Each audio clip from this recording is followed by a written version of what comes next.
listen to myself when I was 8, when I grew comfortable settling in. I get my own library card and begin to feel okay being loved and permanent.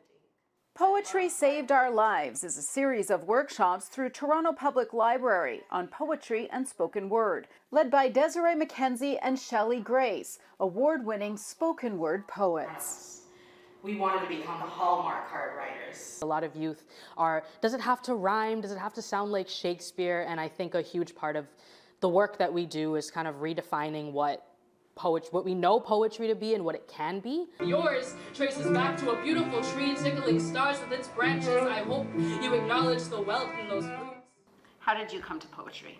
I came to poetry as I was 17 and I started going to poetry slams, particularly Toronto Poetry Slam, an amazing organization here in Toronto, Karma, and that opened my world to how stories could be told through poems.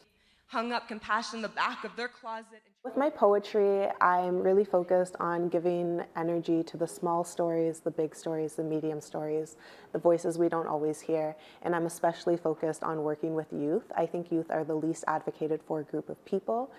Although the two poets have their own journey to poetry, they both have found inspiration by connecting with youth through written and spoken word, and share the message that poetry can help kids find their voices. With the youth today, they don't feel listened to, they don't feel heard, and so no matter what, whether or not they take artistic tips out of it or grow as a poet, I want them to come to the program, feel heard, and understand that their story and their lives are very important.